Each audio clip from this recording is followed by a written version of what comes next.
damos ya paso a la segunda parte de las voces de sociedad civil, pero esta vez desde una perspectiva un poco más académica, con ponencias de los miembros de nuestra asociación, ¿vale? Muchas gracias y doy paso al profesor Javier Fernández Ballina, director del Departamento de Griego y Arameo de la Complutense. Muchas gracias.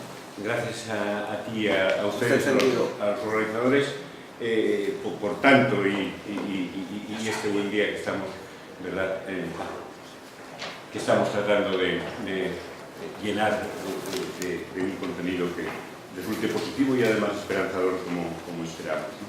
Y ahora tenemos el honor, yo, y el gusto de presentarles el trabajo de nuestros jóvenes investigadores. Son ellos los que han protagonizado, ¿verdad?, esta movilización y por tanto ahora nos dejan uno de sus mejores productos y uno de sus mejores resultados, que es el trabajo de investigación que vienen haciendo ya desde hace tiempo, pero poco a poco pues lo dan a conocer, obviamente, y todos a partir de ahora seguramente no solamente cambiamos, sino tratamos de hacer con más rigor ese pensamiento, ese criterio que lógicamente deberá decir a la sociedad por dónde debe conducirse el conocimiento del hecho y la valoración de la cultura de las religiones, ¿no? Bueno, y sin más, pidiéndoles ceñirnos al tiempo, porque vamos a intentar no recuperarlo, eso va a ser difícil, lo que hemos hecho durante el día, ¿verdad? Pero por lo menos el ganar todo el espacio posible para que podamos disfrutar de sus ponencias que se ciñan al tiempo, ¿verdad? Y va a empezar don Carmelo Morales con un título muy interesante que dice: el gobierno mediante la virtud en el confucianismo, ¿no? Tema del que seguramente nos apasiona por lo que debe estar sucediendo, ¿verdad?, entre el propio poder hoy y la sociedad en esta China nueva y ya instalada en la absoluta modernidad, y que seguramente hunde alguno de sus valores, ¿verdad?, en esta savia que seguramente ahora nos va a costar. Muchísimas gracias. Cuando quiera. Buenas tardes. Bueno, lo primero que voy a hacer es hablar del gobierno ideal para Confucio. Este gobierno ideal para Confucio es el gobierno mediante la virtud. Lo que quiero decir en primer lugar, para enlazar la conversación, por cierto, muchas gracias por todo, quiero decir también que, antes de nada, que en este poco tiempo va a ser difícil resumir un poco lo que quiere decir todo lo que esto trae consigo, porque es muy largo, pero bueno, intentaré hacer lo que pueda. El gobierno mediante la virtud en el confucianismo se trata de sobre todo, para Confucio, si él levantara la cabeza ahora mismo, se echaría las manos a la cabeza y diría: ¿cómo es posible que se separe política de virtud, sobre todo de ética, política de ética, y también de religión, pero política, ética y religión? ¿Cómo es posible que se separe? Él no lo entendería, por una sencilla razón: porque Confucio y el confucianismo, su gobierno ideal, su gobernante ideal, es aquel que tiene que, en primer lugar, perfeccionarse él mismo para poder gobernar. Por lo tanto, ética y religión están unidas, no puede estar separada. Para Confucio eso sería imposible. Y por otro lado, al gobernante, eso ya es algo más complicado que no puedo explicar, pero porque no tengo tiempo. El gobernante adquiere el gobierno mediante el mandato del cielo, y el gobernante está obligado a mantener los ritos. Eso es religión, pero también no se lo podía explicar Confucio cómo esto se puede separar. Ya digo que esto en la China antigua, esto era así, no se separaba. Una vez dicho esto, tengo que decir que Confucio vivió, o voy a colocar un poco en el marco cronológico rápidamente. Confucio vivió en el siglo VI a.C., nació en el 551 a.C. y murió en el 479, en el siglo V, en el periodo de primavera y otoño. Estuvo ya a vísperas del periodo de los reinos combatientes, con lo cual ya estaba la cosa, había bastantes disturbios y estaba la cosa complicada. Cronológicamente, decir, bueno, aquí tenéis el mapa de la antigua China. La dinastía Shang es lo naranja, y así más o menos empezó la antigua China, pero hay que decir que hay una dinastía Xia anterior y unos sabios emperadores que les llaman los sabios emperadores, de los cuales Confucio los alababa, pero que están solo en los escritos, pero no arqueológicamente comprobados. lo único que está arqueológicamente comprobado es a partir de la dinastía Shang, que gobernó hasta la dinastía Zhou, que está hasta el siglo XII. Antes de Cristo estamos hablando. Del siglo XII antes de Cristo, los Zhou derrocaron al último rey de los Shang, que por cierto se llama Zhou también, y resulta que los derrocaron, según están en los escritos, por el mandato del cielo. Derrocaron a los Shang. Los Zhou gobernaron 8 siglos, hasta los Qin. Esta dinastía de los Qin, hay que decir que gobernó 2 años y fue bastante perniciosa para toda la cultura china, porque hizo la gran quema. Hizo una quema de libros que desaparecieron prácticamente casi todos los libros. Lo que pasa que, bueno, hubo quien se guardó algunos y por eso se pudieron reproducir. Pero, por ejemplo, el libro de la música no ha vuelto a aparecer. No hay rastro de él. Y luego, ya por último, en el siglo II a.C. hasta el siglo II después de Cristo, reina la dinastía Han. Esta dinastía vuelve a poner en boga al confucianismo porque lo pone como doctrina oficial. Es decir, todo lo que Confucio había hecho, había estado intentando que gobernaran su gobierno ideal, que ahora lo explicaré cuál era su gobierno ideal, todo esto él no tuvo éxito en vida. Lo tuvo 3 siglos y medio después, fue cuando la dinastía Han puso la doctrina de Confucio como oficial en el gobierno. Confucio fue funcionario de Lu, del actual Shandong, entre los ríos el Yangtze, bueno, que ahora se llama Changjiang, y el Huanghe, o sea, el amarillo y el río azul, y fue también magistrado y también ministro. Hay incluso algunos investigadores que dicen que fue primer ministro, pero eso no está totalmente corroborado. Confucio, como no podía, veía que los gobernantes de Lu no le hacían caso, y se marcha. Para él un ministro que no le hicieran caso tendría que dimitir. Entonces abandonó Lu en el 497 a.C. y en ese viaje, que dura 13 años, lo que intenta inculcar a los distintos estados y gobernantes es la virtud mediante el gobierno. Es decir, la autoperfección del gobernante para gobernar. Eso es lo que intenta, pero Confucio no se lo saca de la manga. Confucio era el mejor historiador de su tiempo, que había leído los clásicos antiguos, y en esos clásicos antiguos Confucio veía cómo en la época en que los gobernantes más virtuosos gobernaban, era cuando más prosperidad había en el pueblo.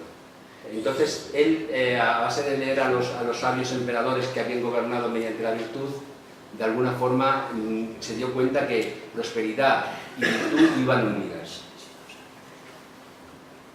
Como digo, él pasó de una corte a otra y no sirvió para nada. Y Confucio lo que decía, que un gobierno era bueno por la fuerza de las virtudes morales y no por la fuerza de las leyes. Esto es curioso, esto es novedoso totalmente, incluso ahora, porque Confucio pensaba que las leyes y los castigos no deberían hacer falta. O sea, se debería de gobernar por la fuerza de las leyes morales. ¿Cómo? Mediante la educación. O sea, entonces, mediante la educación se tenía que inculcar a los demás las leyes morales, porque así se avergonzarían de sus actos y no tendrían porque mediante las leyes y los castigos lo que hacen es que no hacen delitos porque por miedo a los castigos. Pero Confucio decía que no lo hacían por eso solo, pero que cuando tú inculcas la virtud, al final no hacen delitos porque te avergüenzas de hacerlos. Entonces, para la conversión de los pueblos es mucho mejor la fuerza de las virtudes que no la fuerza de las leyes y los castigos. Esa es la diferencia. Esa es la idea a un nivel global, ¿no? Su principal objetivo de Confucio era enseñarles un conocimiento básico para que actuaran como un ser humano ideal.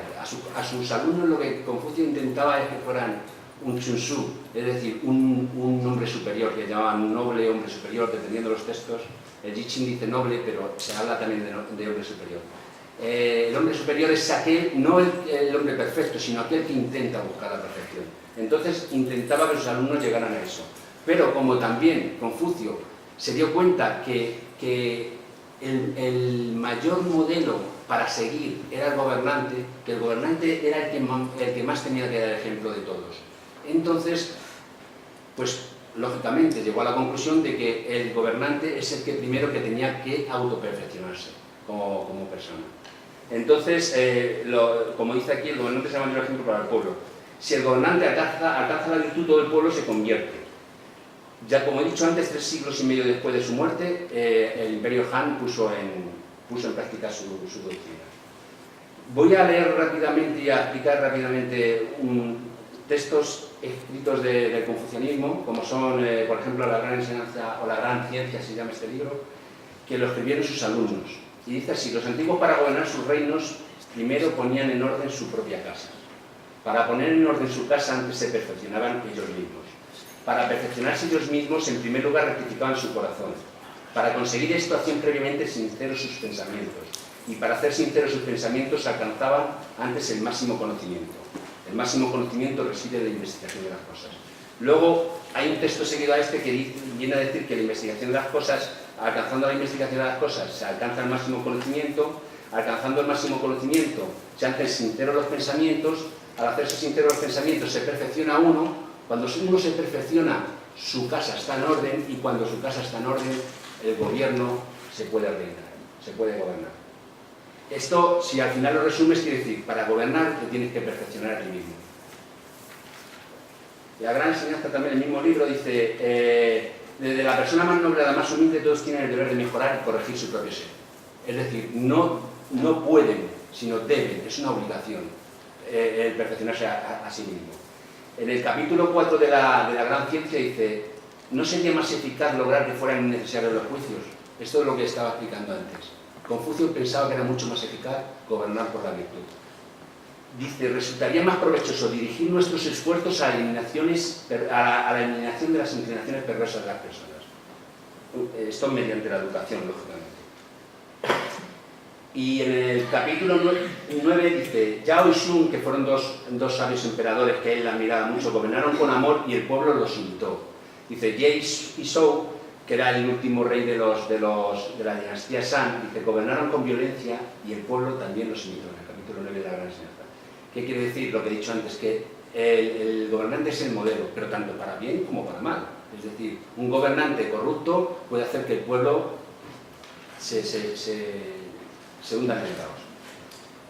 Un buen ministro es aquel que ve un hombre virtuoso y capacitado y lo eleva. Un mal ministro siente envidia de estos hombres y no los asciende. Y cuando está rodeado de hombres perversos, corruptos, no los expulsa. Luego, en el mismo capítulo 10 de la Gran Enseñanza dice: si el príncipe utiliza las rentas públicas para aumentar su riqueza personal, el pueblo lo imitará y dará rienda suelta a sus más perversas inclinaciones. Si por el contrario el príncipe utiliza las rentas públicas para bien del pueblo, este se mantendrá en el orden. Esto yo creo que hoy en día nos sirve. Se puede aplicar perfectamente. Luego, otro de los libros de Confucio es el Justo Medio, que dice: mucho más excelente es la virtud del que permanece fiel a la práctica del bien, aunque el país se halla carente de leyes y sufra una deficiente administración. Esto habla de los ministros que están en un gobierno corrupto, que lo que deben de hacer es mantenerse fiel, aunque el gobierno sea corrupto. Dice: cuando el reino es administrado con justicia, basta su palabra para que le sea conferido lo que merece. Cuando el reino es mal gobernado, basta su silencio. Es decir, que un buen ministro virtuoso lo que tiene que hacer, que cuando haya caos, haya corrupción, es estar en silencio o dimitir. Pero cuando hay un gobierno bien gobernado, el ministro siempre se le va a hacer caso al buen ministro, al virtuoso. Y luego dice: la pompa y la ostentación sirven de muy poco para la conversión de los pueblos. Y ya por último, para terminar, en las Analectas, que es el libro más famoso de Confucio, dice: quien pretenda someter a los hombres por la fuerza de las armas no alcanzará su misión de sus corazones. Por esto la violencia nunca es suficiente para dominar a los hombres. Quien conquista a los hombres por la virtud consigue que todos se sometan a él sin reservas y con corazón. Esto en la antigua China se conquistaban unos a otros, un pueblo a otro, y el pueblo que era conquistado, si el que conquistaba tenía fama de virtuoso, lo abrazaban con alegría. Pero si el que los conquistaban tenía fama de corrupto, no se dejaba gobernar, no era sencillo gobernarlo. Dice: para gobernar un estado bien claro hay que tener respeto por sus asuntos, tener confianza, ser económico, amar a los hombres y no hacer levas más que los tiempos apropiados. Las levas eran los ejércitos voluntarios. Lo que dice aquí en el punto 5 del capítulo 1 de las Analectas es que, de alguna forma, para gobernar hay que amar a los hombres. Y ya para terminar, quiero terminar como he empezado. Confucio dice, si para gobernar al pueblo se usa el poder, la ley y los castigos, el pueblo, esto está en el punto 3, capítulo 2 de las Analectas.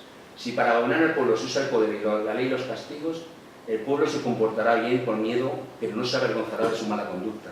Si para gobernar el pueblo se utiliza la virtud y los ritos, este tendrá una conducta correcta y además será honesto. O sea, es decir, gobernar, virtud, ritos. Gobernar, política, virtud, ética, ritos. Religión, las tres cosas unidas. Imposible separarlas. Esto es todo.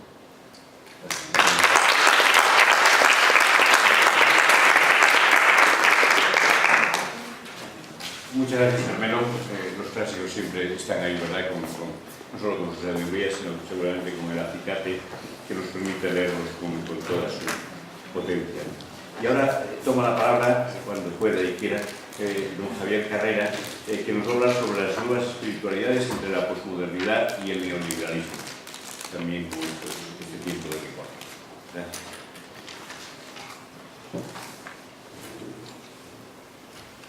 Hola. Hola, muchas gracias a todos. Soy Javier Carrera. Actualmente estoy realizando el máster de antropología de aquí de la UCM y llevo un tiempo ya trabajando el tema de las nuevas espiritualidades, de corte New Age, para que os enteréis un poco de qué hablo. Y en concreto últimamente estoy vinculándolo, veo unos vínculos muy curiosos con el neoliberalismo. Entonces mi trabajo, siguiendo un poco el referente de Weber y su obra La ética protestante y el espíritu del capitalismo, sería establecer estos vínculos entre las nuevas espiritualidades y la lógica neoliberal. En concreto de Weber coincido en ver que son vínculos bidireccionales, que tanto un fenómeno como otro tiene parte de racionalidad e irracionalidad, y sí que me planteo la definición que el propio Weber hacía de capitalismo, que decía que el capitalismo debe ser un imperativo de obtener rentabilidad, ya que de hecho, si no hay esta búsqueda de la rentabilidad, está condenado al fracaso, a la bancarrota, y lo que conlleva también eso es la inexistencia. Del capitalismo ya hace más de 100 años, ¿no? Decía que había invadido en la medida más amplia e imaginable todas las esferas de la vida doméstica y pública. Decía, el poder más trascendental de nuestra vida moderna. 100 años después, el capitalismo ha seguido desarrollándose y se ha seguido penetrando. Y eso de distintas maneras y con otras consecuencias. Como digo, intento establecer este vínculo y me sirvo también de la concepción del devenir histórico de la sociedad desde la posmodernidad. Según Lyotard, uno de los primeros que empezó a servirse el término posmodernidad, la sociedad con Auschwitz, es decir, con lo que él entendía, con la racionalización y la ciencia al servicio de la destrucción humana, había llegado a una crisis y de ahí había surgido la posmodernidad. Este paso de la modernidad a la posmodernidad suponía el fin de los grandes metarrelatos y el comienzo de las micronarraciones.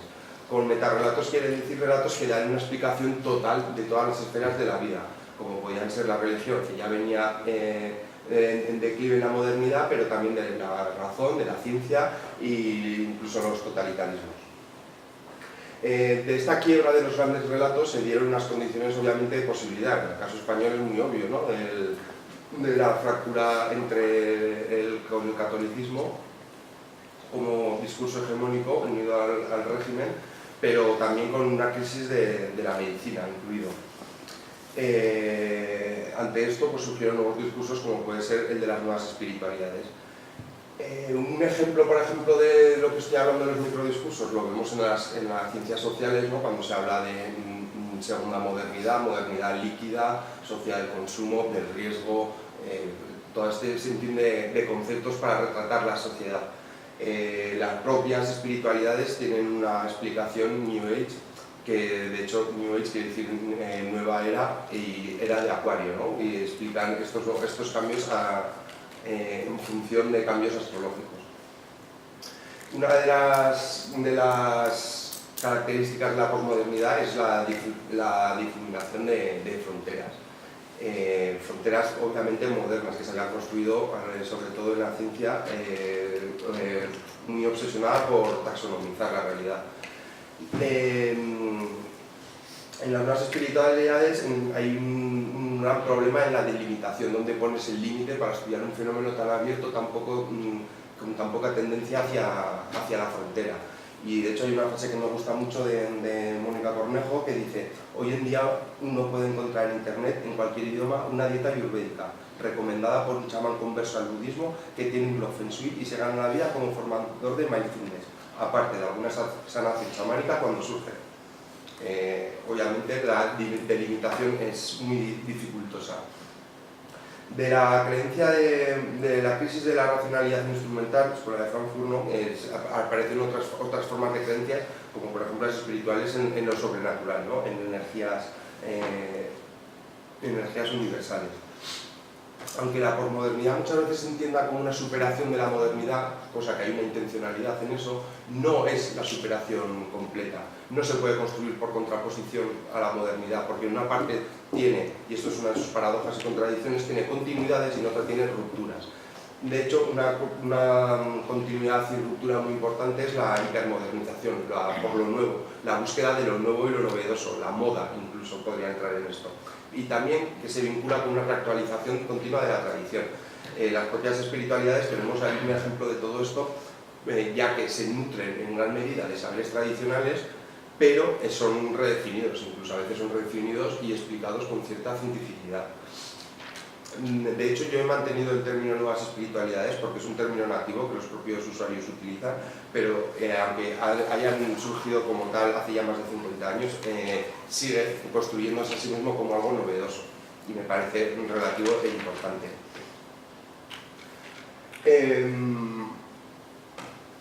La posmodernidad también destaca por la aparición de un gran número de nuevos movimientos, entre los que por supuesto podría estar la New Age y las nuevas espiritualidades, pero también otros que están relativamente emparentados, como pueden ser los feminismos, Mayo del 68, el movimiento hippie, etc.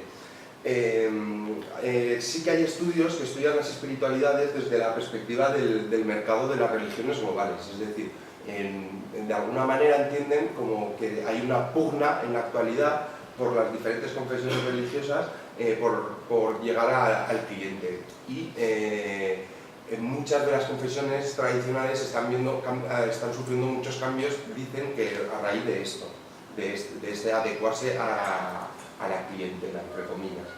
Esto puede ser útil y en concreto más con las nuevas espiritualidades porque si visto como un producto podemos ver, ¿no?, qué especificaciones tiene para que sigan aumentando su uso y el número de usuarios.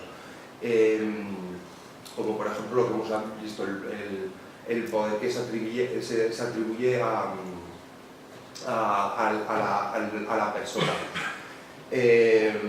Porque otra de las paradojas de la posmodernidad, por ejemplo, es el individualismo ya ha comenzado en la modernidad, pero que se acrecenta todavía más en la posmodernidad, con la diferencia de que la subjetividad crece como valor. Es el paso de la soberanía a la gubernamentalidad Foucaultiana y a las tecnologías del yo, a cómo nosotros nos construimos a nosotros mismos en relación a los demás. Las nuevas espiritualidades, de hecho, se basan y defienden una autoridad personal, subjetiva y experiencial. ¿Esto qué quiere decir? Que, por ejemplo, una práctica, la efectividad de una sanación Reiki, por ejemplo, la establece el propio usuario en función de su experiencia y no en criterios externos como podría ser, por ejemplo, por la ciencia. Conforme se produce una crítica a las instituciones y a la burocratización, se produce también un declive del Estado, de la posmodernidad. Las espiritualidades muestran una clara tendencia a lo alternativo y minoritario, de hecho se construyen en base en contraposición a estos discursos hegemónicos. Aunque estos discursos en los que se basan no sean minoritarios en otros lugares, el hinduismo, budismo, por ejemplo, en Occidente sí que son minoritarios. También se nutren mucho de saberes precoloniales y a veces incluso también occidentales, pero además de estar resignificados eran saberes no occidentales como puede ser la astrología o la brujería, que estaban incluso perseguidos, pero de algún modo siempre marginados en la modernidad. Asistimos también a un posmaterialismo, que nuevamente hay otra contradicción, porque el sujeto posmoderno sigue siendo materialista, pero revaloriza otros aspectos, como por ejemplo podemos ver en las espiritualidades, que revalorizan la emoción, el alma, el espíritu y otros valores desprestigiados en la modernidad. Y nuevamente vemos una difuminación de fronteras muy fuerte en la propia concepción que hacen los usuarios de estas espiritualidades en cuanto al sujeto, que lo perciben de una manera muy holista. El propio concepto de salud se define de muchas maneras, se define como una felicidad, como una positividad, como una vibración, como una iluminación, etc. Vale. Recurriendo al sujeto y yendo más allá que ver a las espiritualidades como un producto y al ser humano como unos clientes que eligen racionalmente, porque para bien o para mal el ser humano es más que eso, esa racionalidad y libertad que se le atribuye a la hora de elegir, en la práctica no está mucho más impregnada de influencias. He utilizado el concepto de neoliberalismo, que he de matizar que no me refiero aquí al posicionamiento del liberalismo clásico de una actitud hacia los mercados, de libre, de dejar pasar, ¿no? De dejar hacer, ni siquiera una tendencia a la privatización, que también, o a un incremento de la individualización, que también, pero va más allá. Como dice Naval y Dardot, hablan de que el neoliberalismo es la nueva razón del mundo, una lógica por la que los individuos nos construimos y vemos a la sociedad, que no deja ninguna esfera intacta, que se basa en una competencia como norma del comportamiento y que se construye el sujeto a través de un otro abstracto que no deja de ser un otro empresario. Esto supone que con frecuencia asistamos a que exista una creciente responsabilización individual sobre un mundo de irresponsables. ¿A qué me refiero con esto? Pues un ejemplo, por ejemplo, que hemos vivido hace poco aquí en el Estado español, puede ser la gran crisis que ocurrió, en la que una empresa que había perdido sus beneficios necesitaba hacer un reajuste de plantilla y como consecuencia de ese reajuste acaba despidiendo a lo mejor al trabajador menos formado o con menos experiencia. El propio trabajador asume que ha sido despedido por estar menos preparado que sus compañeros y ahí tiene una opción, es insertarse en la formación, dedicarse a cubrir esa formación, que no deja de ser una formación exigida desde un otro, que es un empresario, y estar en mejores condiciones de competir. Y en el trabajo en la actualidad, aunque ya fuera señalado por Marx hace mucho tiempo, si no trabajas estás condenado a la existencia, por lo menos para la mayoría de la población. Entonces estás en este círculo de la competencia que rige el neoliberalismo y que acaba haciendo responsable a un sujeto de unas condiciones socioeconómicas que por supuesto que le trascienden de manera muchísimo mayor de lo que él se atribuye la causalidad. ¿Qué tiene que ver esto con las espiritualidades? Pues en concreto Carlos Jesús Fernández de La Autónoma realizó unos estudios sobre la literatura gerencial, que el gerencialismo, digamos, que es un conjunto de normas que tiene que tener el trabajador para que la empresa discurra bien, unas buenas prácticas laborales. Curiosamente, estos ejemplos de buenas prácticas son rastreables también en las espiritualidades. Y, por ejemplo, hace una distinción de subgéneros de esta literatura gerencial y habla del género biográfico, ¿no? En el que un empresario de éxito, como puede ser Steve Jobs, por ejemplo, Steve Jobs, explica su vida y da ejemplos de cómo conseguir ese ansiado éxito. En las espiritualidades existe también este género y como podemos poner como ejemplo a Eckhart Tolle y el poder de la hora, ¿no? Existe un subgénero que son los recetarios, podemos destacar las 7 leyes espirituales de Deepak Chopra y habla también de ficciones narrativas o incluso directamente de novelas, que podríamos encontrar El caballero de la armadura oxidada o El monje que vendió su Ferrari, todo esto bestsellers también. Sobre esta literatura y conjuntamente que se podría aplicar a las espiritualidades, dice que se centran en el individuo aunque reconozcan la negatividad del mundo exterior. De hecho, incluso esta negatividad se ve como una oportunidad de éxito en el mundo empresarial, en el mundo espiritual sería como una oportunidad de tomar las riendas de uno mismo, de centrarse en uno mismo y buscar la felicidad interior. Dice y destaca que se critica la ciencia y la tachan de conservadora, pero está repleto también de explicaciones cientificistas. En la espiritualidad también más evidente se hace con psicologías de tipo junguiano o con física cuántica. Alude también a que lo que se requiere del sujeto es una voluntad proactiva, es decir, incitarle a la acción. La espiritualidad también existe esto, la acción de coger las riendas de sí mismo. Vale, no, vale.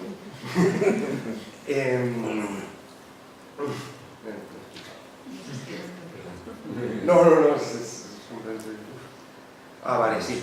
Incluso en la espiritualidad quizá hay una paradoja porque a veces muchas de estas literaturas llaman a la acción hacia una inacción, ¿no? A suspender esa acción en la que estamos en el mundo posmoderno. Hay muchas paradojas también en cuanto a esta literatura y sobre todo hasta el uso que hacen los usuarios. Yo entre mis informantes, por ejemplo, tengo gente que asume una especie de atalasia y autarquía, ¿no? Desprenderse de lo material y lo están expresando con un iPhone de última generación, ¿no? Es algo que es difícil y no deja de ser también una condición muy posmoderna, ¿no? Estas contradicciones, estas tensiones continuas. En cuanto al trabajo, también se han producido al entorno laboral muchos cambios y que se pueden ver como algo positivo a celebrar, ¿no? Como la inclusión de mayor autonomía, el trabajo por proyectos, la creatividad, la emoción, el factor humano en general. Y incluso las empresas microeconomía que generan estas espiritualidades, que al fin y al cabo generan una economía, se puede ver, ¿no? Todos estos procesos que atienden a aspectos del ser humano. Y ya el fortismo ya está en desuso. ¿Qué ocurre con esto? Que algo que no se dice tanto de este aspecto positivo es que los estudios revelan que la jornada laboral se ha incrementado y hay muchos autores que ya están hablando de la sociedad del cansancio, Churhan, o las necesidades de la globalización.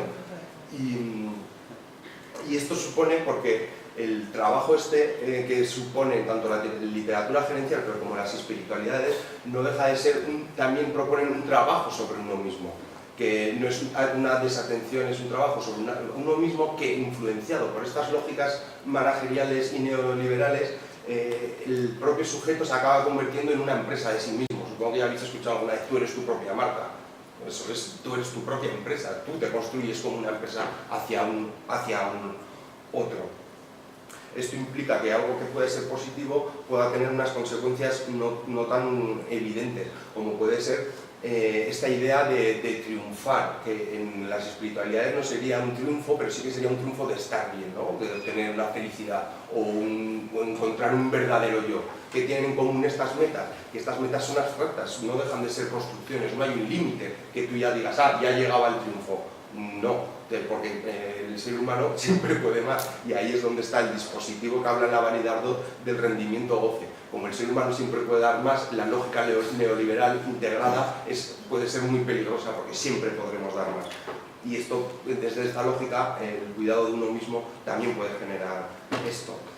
Aunque hablan de inserción de la lógica neoliberal, se reconoce que la lógica neoliberal no afecta a todos los grupos de población igual y hay un sesgo de clase, etnia y género. Es decir, se da en Occidente, en concreto más en género masculino y en clases medias o medias altas, con estudios.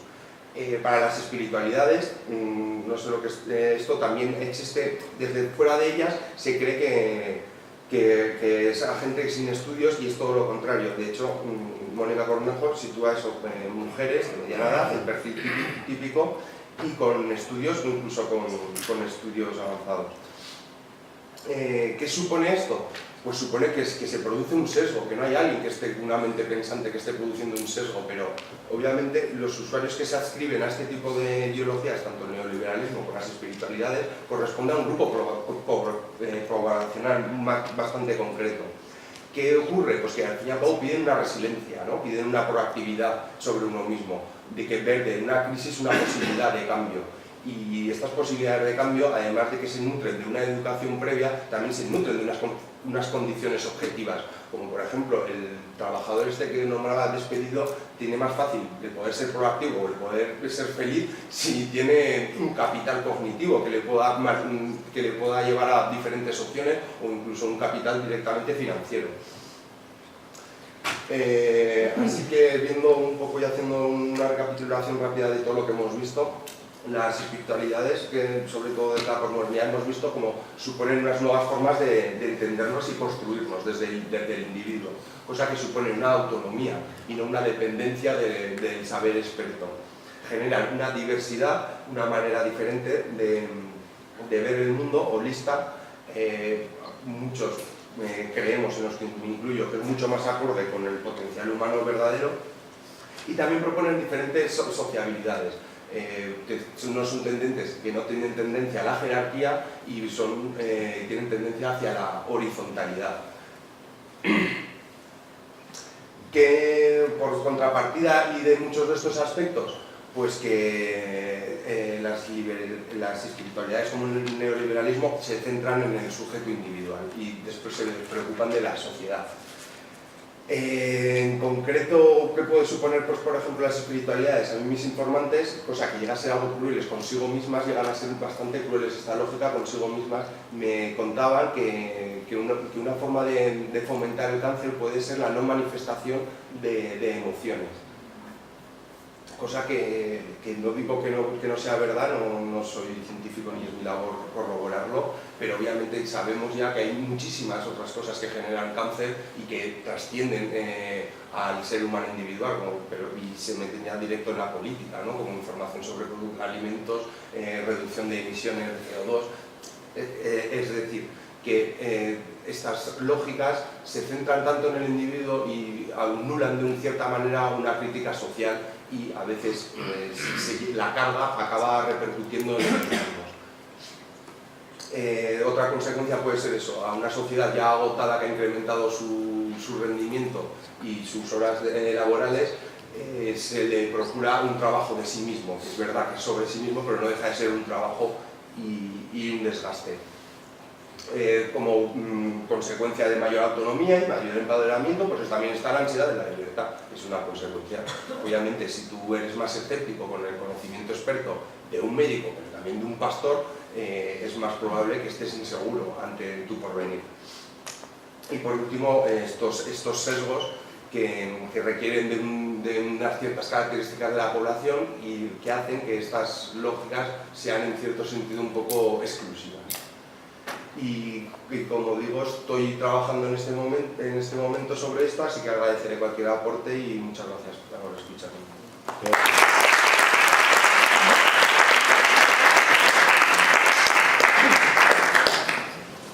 Muy bien. Esta interesantísima ponencia. Damos paso a Diego Solera. ¿Vas a presentar? No, espérame. La necesidad del debate religioso en la política actual. Hola, buenas tardes a todos. Muchas gracias por la asistencia, gracias a la asociación por permitirme dar esta ponencia. Intentaré ser lo más breve posible, pues como el título de mi ponencia es a defender la necesidad del debate religioso en la política actual, lo cual llevamos hablando sobre todo toda la mañana, entonces tampoco creo que sea muy necesario justificarlo. Pero quiero darle otro enfoque diferente. Como bien ha dicho un ponente del grupo político Podemos, José Manuel López, ahora mismo, sobre todo en España, bueno, en Europa, hay un cambio social muy grande, el cual no se ajusta a las leyes que siguen vigentes, las de la Constitución.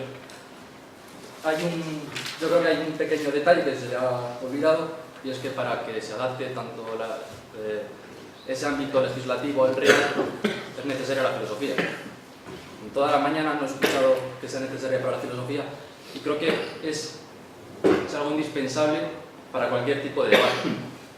Bueno, ante este gran cambio social, desde la filosofía hay tres posturas posibles. Me remonto a la antigüedad. Alejandro Magno supuso un grandísimo cambio social en la Grecia clásica. Se pasó de un hermetismo en Atenas, un hermetismo en Esparta, hasta que Alejandro Magno empezó a conquistar territorios, lo cual supuso un enriquecimiento cultural, lo cual es comparable a grandes rasgos a lo que sucede hoy en día con la globalización. Entonces, surgieron tres corrientes filosóficas a la hora de afrontar esta nueva situación. Por un lado, estaban los epicúreos, los cuales respondieron con el hermetismo, que a nivel religioso se podría comparar como que cada religión se centrase en sus compañeros, en sus amigos, y evitar el diálogo con el resto. Otra forma sería la estoica.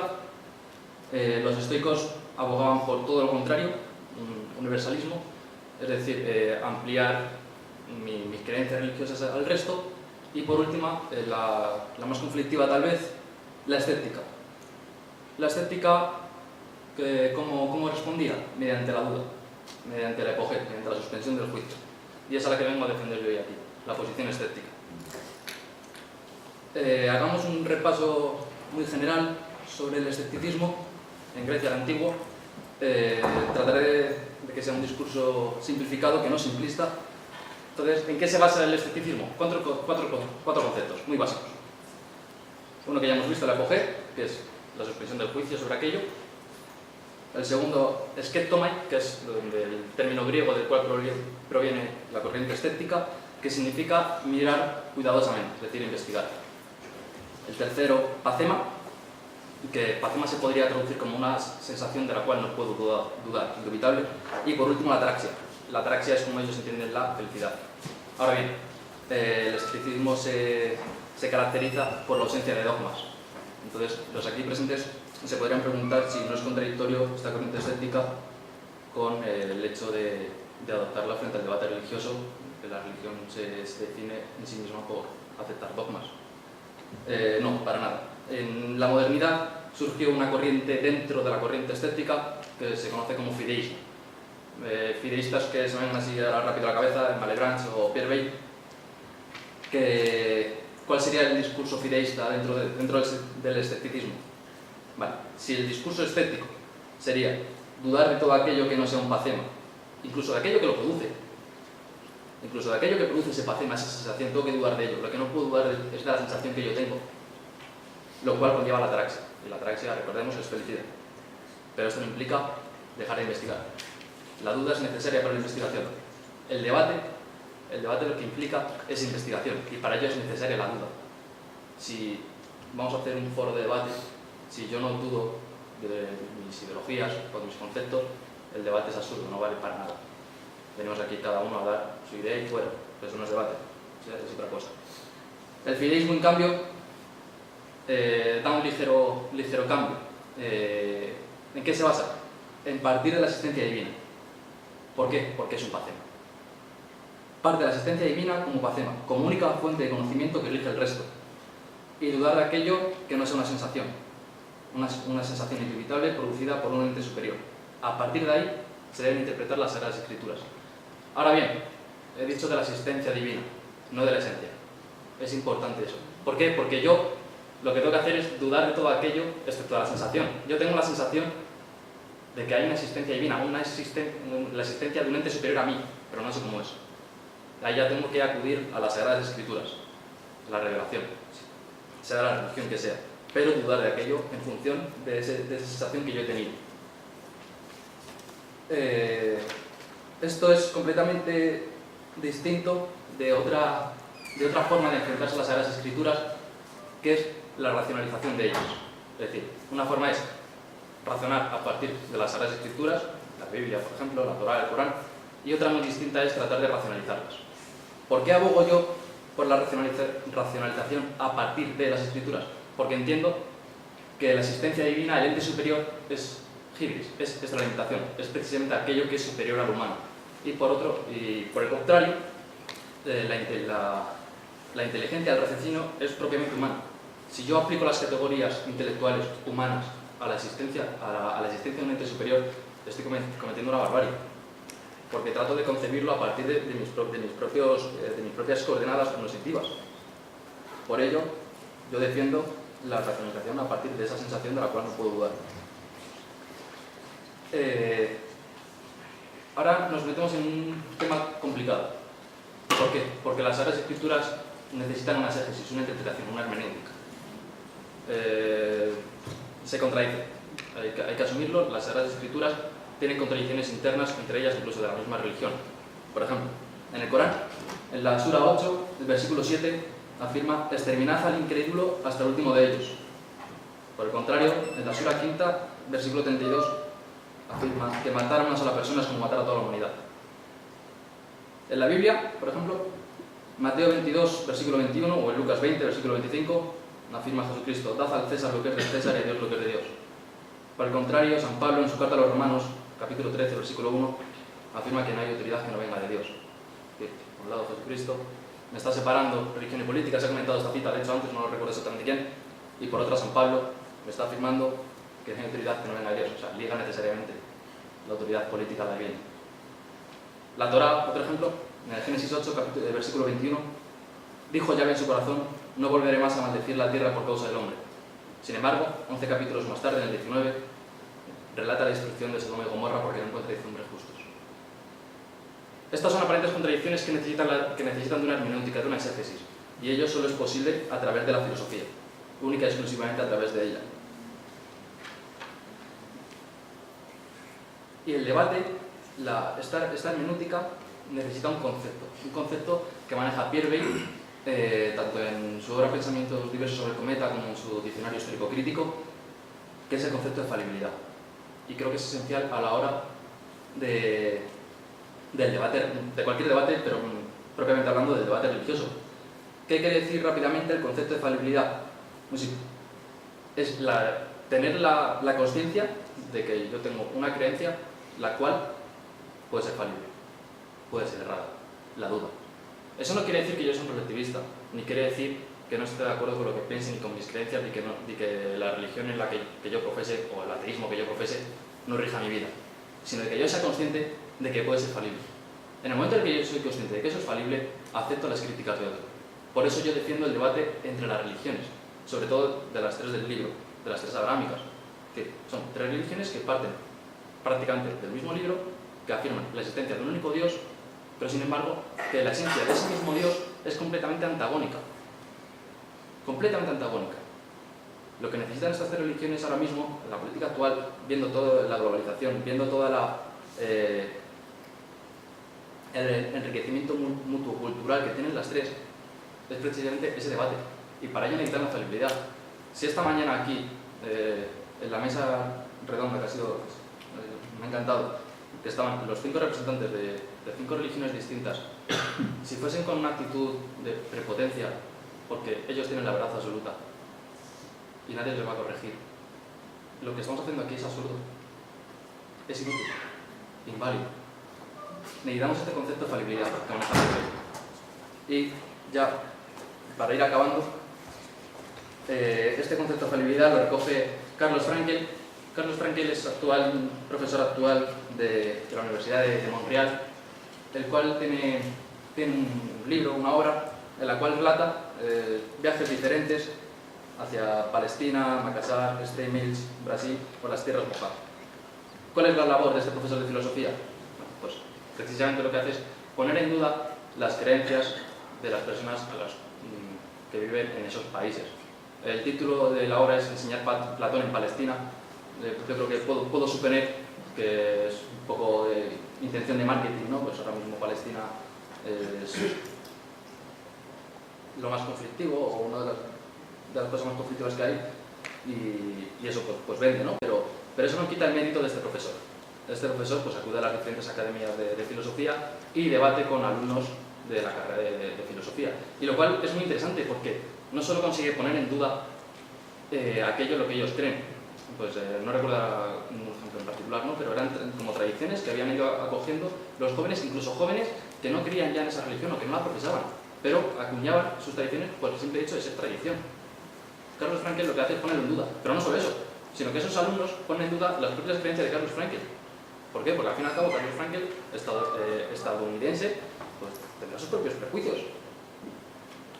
De hecho, le preguntaban: ¿y esto que estás haciendo tú no es un proyecto occidental? Entonces es muy interesante. Carlos Frankel lo que dice, la obra tiene dos partes. La primera es 5 capítulos, y cada capítulo relata cada viaje, cada clase, cada debate. Y la segunda es una defensa acérrima de una sociedad de debate. Y lo que se necesita para una sociedad de debate, que es lo que estamos haciendo aquí hoy. Debatir, no solo sobre religión, pero bueno, nos centraremos en ello, ¿no?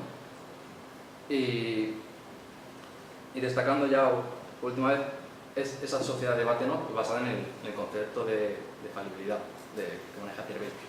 Entonces, entiendo que todo esto es un poco diferente a lo que se ha ido defendiendo, ¿no?, a lo largo de la mañana, porque por lo que he podido escuchar, lo que he entendido, se trataba de la otra postura, de racionalizar las escrituras. Tratemos con objetividad las escrituras, tratemos con objetividad la religión. Yo no defiendo eso. Entonces, pues para terminar, quiero leer una cita de Nietzsche, de la segunda consideración intempestiva de Schopenhauer como educador, porque dice que la filosofía no debe servir ni al Estado, ni a la Iglesia, ni a nada, porque la filosofía lo que hace es entristecer. La filosofía entristece. Una filosofía que no entristece o no contraria no es filosofía. Muchas gracias.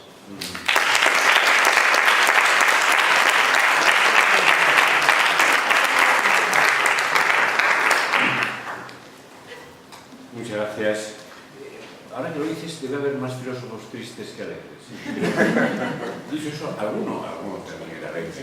Alguno cachondo. Pero bueno, esto queda para otro día, ¿verdad? Muy interesante, muchas gracias. Y bueno, damos paso a Catherine Muñoz, que va a hablarnos de las iglesias evangélicas y el discurso del no al plebiscito en Colombia. Tema tan apasionante seguramente como necesario y todavía tan vivo, ¿no? Estáis pendientes de su resolución, ojalá definitiva. Vale, buenas tardes. Bueno, pues como os ha dicho, voy a tratar de presentar de forma concisa cómo influyen las iglesias evangélicas en la política colombiana, en la realidad política colombiana, y todo ello a partir de la experiencia de lo que fue el plebiscito por la paz el pasado 2 de octubre del 2016, en donde se pedía a la ciudadanía que votara si estaba o no a favor de los acuerdos de paz que se habían firmado el 26 de septiembre del mismo año. Primero que todo, me gustaría hacer un acercamiento a la injerencia o la influencia de las iglesias evangélicas en la política colombiana, porque es que desde mediados del siglo XIX, que se inician la expansión de estas iglesias de ideas o de carácter protestante con la llegada de los pastores presbiterianos, ya se aliaron desde entonces con el Partido Liberal, principalmente por coincidir en la necesidad de reducir el poder de la Iglesia Católica, que en aquel momento incluso todavía era hegemónica.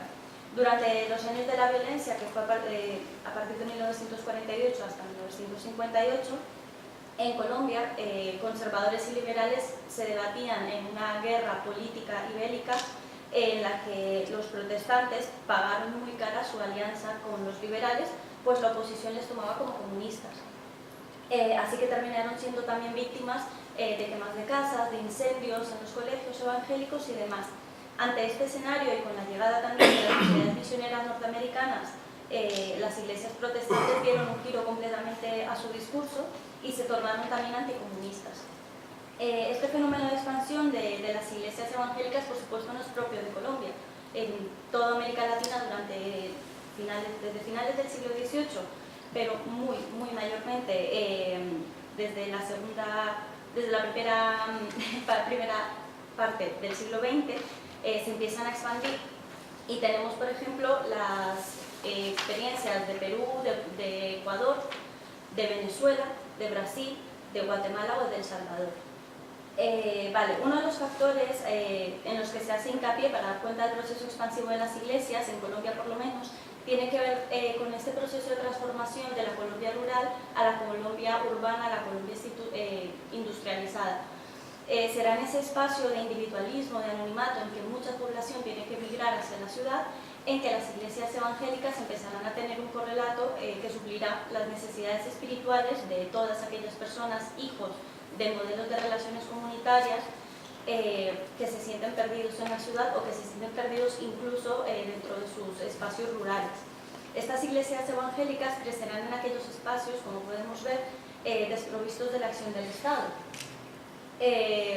en materia de educación, en materia de sanidad, en materia de alimentación, llevando a cabo, o llenando más bien, un vacío gracias a las dinámicas de reconstrucción de vínculos sociales y de un sentido comunitario para sectores desplazados. Otra serie de razones que es autores como Daniel Argensdorf, disculpad que lo diga tan mal, Javier Duque Daza, nos hablan de que el avance de los grupos evangelistas en el juego de la política en la última década del siglo XX se debe más bien al proceso de apertura democrática que viven los países latinoamericanos, especialmente Colombia, durante la década de los 70, 80 y sobre todo en la década de los 90. La década de los 90 para Colombia fue bastante interesante, puesto que se llevó a cabo una asamblea constituyente de la que nace la actual Constitución, la Constitución de 1991, y en la cual en esa asamblea participan o hacen parte de ella el Partido Nacional Cristiano y la SEDECOL, que es el Consejo Evangélico de Colombia, que presentó para la asamblea el Movimiento Unión Cristiana. Si bien estos autores coinciden en decir que esta minoría religiosa respecto a lo que era la Iglesia Católica no tenía o no había tenido nunca intenciones de pertenecer a la esfera política, a partir de este momento va a empezar a hacer bastante injerencia. Sin embargo, ellos consideran, y ella consideran, que más bien se aprovecharon del momento político de apertura democrática y del espacio televisivo para captar muchísimos más adeptos, puesto que sus intereses o sus reclamos tenían que ver únicamente con la hegemonía de la Iglesia Católica y la libertad de conciencia y de cultos. Poco a poco las demandas, a partir de 1991, de los fieles se fueron insertando en los discursos de los líderes de las iglesias evangélicas, que no tardarían, por supuesto, en aprovechar esa onda expansiva de su mensaje para consolidarse, en algunos casos, como partidos políticos confesionales e iniciar su tránsito hacia la política. A partir de la década de los 70 surgieron muchas nuevas iglesias que instrumentaron nuevas formas de proselitismo religioso, cosa que la Iglesia Católica no tenía dentro de su manual de acción, como por ejemplo estrategias de comercialización, de creación de infraestructuras organizativas, de manejos de medios de comunicación y de congregaciones masivas de tipo privativo. Bien, con respecto al conflicto armado, pues es complicado y bastante difícil ahora mismo, en el tiempo que nos queda, definir cuándo empieza, en qué momento empieza el conflicto, pero podemos hablar de una fecha importante, que es 1948, con la muerte del líder Gaitán, que era el Partido Liberal, que da comienzo al Bogotazo, un alzamiento civil que llenó las calles de Bogotá, que es la capital de Colombia, en rechazo al asesinato de Gaitán, pero sobre todo en rechazo a la situación de precariedad económica, política que estaba pasando el país en aquellos momentos. Ya lo siento que voy tarde con las diapositivas. Vale. A partir de 1964 nacen en Colombia bastantes grupos guerrilleros, no es que no los hubieran antes, pero vamos a ver cómo se van consolidando.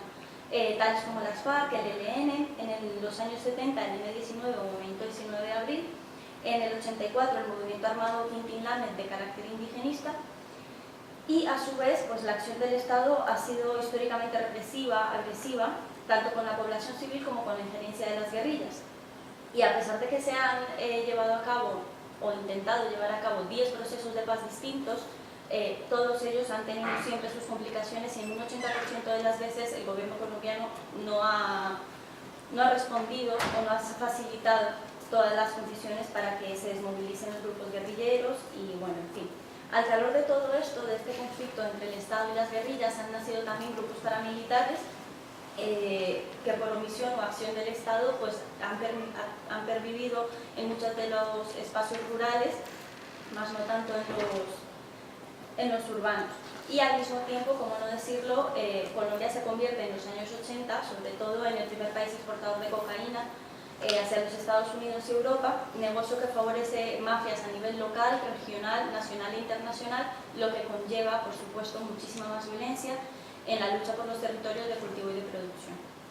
Y bueno, valga decir que esto es muy escueto para lo que es realmente la heterogeneidad y la dificultad del conflicto en Colombia. Entonces, es en este contexto rápido que he contado en el que se enmarcan las negociaciones del presidente Juan Manuel Santos y la insurgencia de las FARC. tras 50 años de guerra, como más o menos lo he contado aquí. Después de 4 años, porque empezó en el 2012 estas negociaciones, casi 5 ya, llenas de controversias, a pasos muy lentos, llegan a firmar por fin los primeros acuerdos el 26 de septiembre del 2016 y bueno, se preveía que hubiese una ratificación de esos acuerdos por parte de la ciudadanía, puesto que se estaba ya cansado, harto la sociedad colombiana de vivir en guerra. El presidente Álvaro Uribe, expresidente Álvaro Uribe, desde el inicio fue un férreo opositor al gobierno de Juan Manuel Santos, a pesar de que le apoyó al principio su candidatura, y también pues, a las negociaciones con la FARC. Y será él quien lleve la bandera del no desde antes de la firma de los acuerdos, a la vez también que en coalición con pastores de iglesias evangélicas, pero no pequeñas iglesias evangélicas, macro iglesias evangélicas. Y esto es quizás lo más interesante, porque además muchos de estos pastores de las iglesias evangélicas son senadores o ex senadores congresistas de la República. Vale. A pesar de que hay una pluralidad de organizaciones y de personas a título personal que, conscientes o inconscientes, no lo sé, no es mi tarea aquí decirlo, votaron por el no y decidieron hacer campaña por el no, es importante aclarar que este análisis, o lo que alcanza a hacer en este tiempo, es un análisis en la esfera política que se quiere centrar en la lucha por el discurso hegemónico que se puso de manifiesto en las campañas por el sí por el no, y no un análisis sobre los pasajes bíblicos, porque creo que no me corresponde a mí hacerlo. Bien, y por otra parte también decir que no todas las iglesias de matriz pentecostal, evangelista, cristiana, como queramos denominarlas, participaron de la campaña de no. Al contrario, muchísimas, la gran mayoría, hicieron campaña por el sí y estaban muy de acuerdo con los tratados de paz. Pero sin embargo nos preguntamos, entonces, ¿por qué interesarnos por esa minoría evangélica que hizo campaña por el no? Pues en primer lugar porque en contra de lo que advertían las encuestas en aquel momento, saldría victoriosa el 2 de octubre la oposición. En segundo lugar porque las iglesias evangélicas que incidieron en la campaña por el no se valieron de estrategias de marketing, de plataformas televisivas a nivel regional y nacional, de grandes manifestaciones y, lo más importante desde mi punto de vista, de un discurso del miedo muy potente, que a continuación vamos a intentar diseccionar rápidamente. En tercer lugar, porque contaban con el apoyo, como hemos dicho antes, de personajes públicos, senadores, ministros, concejales, líderes sociales y, por supuesto, del expresidente y actual senador Uribe Brest. Colombia, pues actualmente se encuentra sumergido en un debate indisoluble, casi, entre ser santista o ser uribista. Y esto se puso muy de manifiesto durante el plebiscito. De manera que también podríamos preguntarnos o podríamos pensar si el plebiscito era una herramienta para medir qué gobierno iba a venir en el año 2018 cuando se celebren las próximas elecciones. Pues bien, ahora quizás lo interesante, vamos a pasar a reflexionar sobre 3 elementos que yo, pues investigando un poco, me di cuenta que estaban muy presentes en los discursos de las iglesias evangélicas, de pastores concretos de las iglesias evangélicas, en la campaña del no. El primer elemento es el llamado castrochavismo. Este elemento es bastante interesante y voy a mostraros un vídeo pequeño, muy corto, no vamos a darnos nada, en el cual nos vamos a dar cuenta de la utilización del lenguaje que se hace,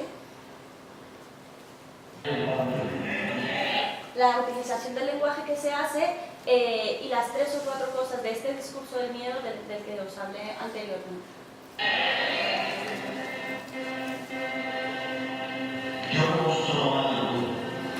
Yo le mandaba un audio que me hizo celular, porque he tenido unos 40 visiones iguales a esas. Yo miraba y miré muchas veces. Yo muchas veces me veía para todo el día. Y yo miraba como 40 veces la misma visión. Y cuando yo despertaba, yo decía, Señor, ¿qué es esto? Si un caos está muerto,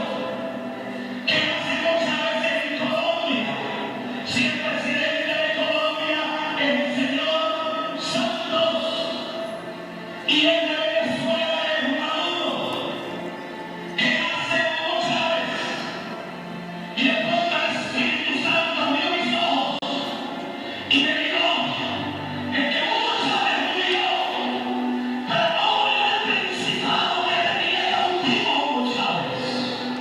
Y no murió, la dejó del infierno, aun cuando Hugo Chávez entregó su país. Y no me dijo que si hay un día que la iglesia colombiana tiene que dejarse de niñerías y quitarse los hombres y ponerse pantalones de hombre. Y la mujer tiene que dejar de andar con el dedo metido entre la boca y pararse como mujeres y pelear contra el diablo por este país de hoy.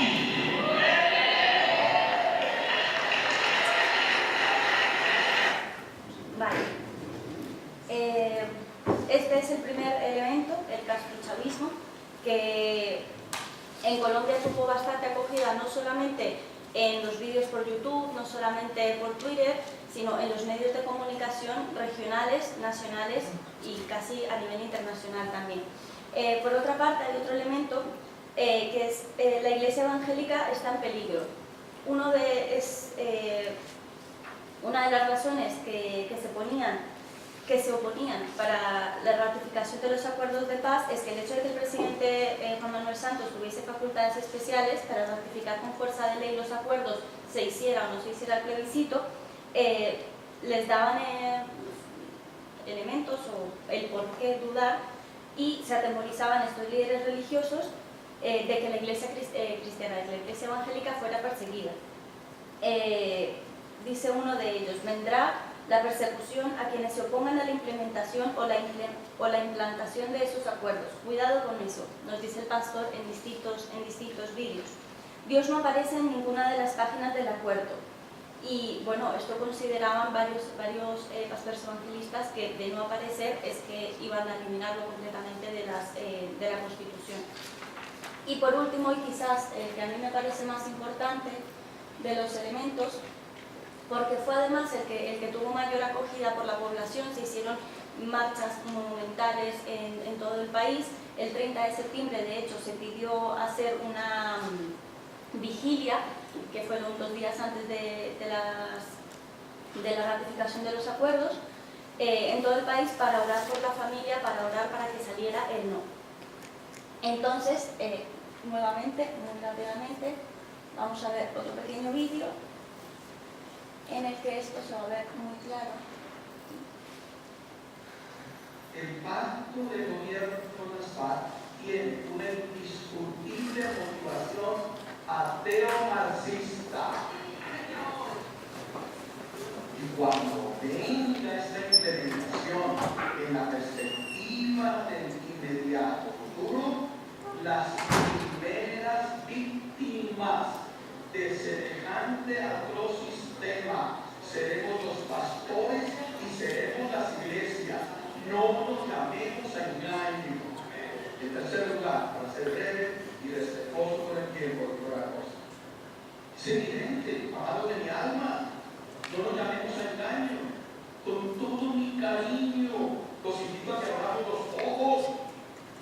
El acuerdo final con las FARC apunta a imponerle a esta gran nación lo que este concejal de la familia ha denunciado los últimos 5 años, en medio de una pavorosa soledad y en medio del desierto de la incomprensión. Nos llevan de narices en Colombia hacia una peligrosa dictadura homosexual. Y ante les quede duda, y con esto termino, pregúntense esto, amados de mi alma. ¿Ya se dieron cuenta ustedes que el presidente Juan Manuel Santos determinó gobernar al servicio de la agenda homosexual en Colombia? ¿Ya se dieron cuenta? Vale.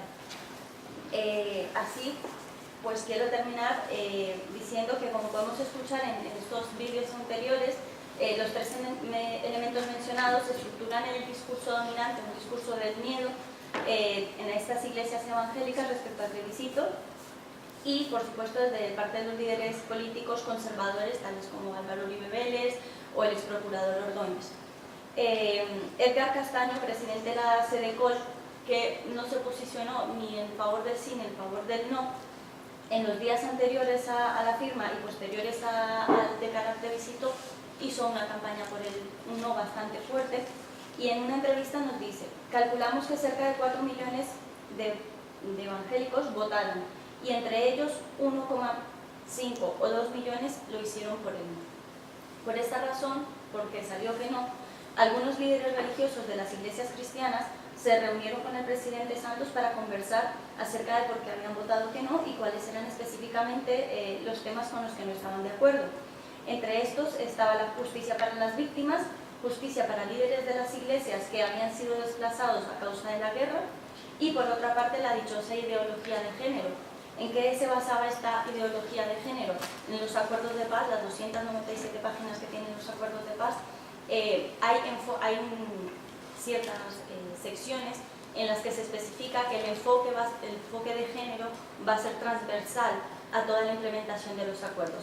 Y a partir de esa palabra, enfoque de género, se tergiversó completamente hacia ideología de género.